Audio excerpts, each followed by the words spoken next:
máquina top, meu cliente comprou, fez a revisão, galera, só que esse barulho aqui não sai, ele trouxe pra mim, olha só, tá? Para resolver o barulho não ficar, você tem que centralizar a pastilha. E isso se só faz, galera, com as peças igualzinho do freio V-Brake, que ela tem as baldulações, vai 2 em cada lado. Bora lá, eu vou tirar ela, vou colocar a arruela e já mostro para vocês aí, pessoal.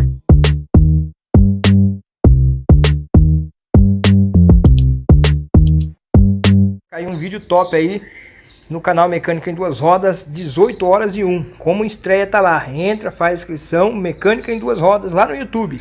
Tamo junto!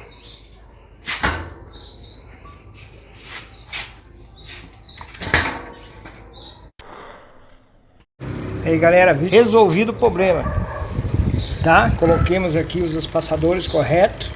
Tamo junto, pessoal. E comprou uma bike, vem pra cá fazer.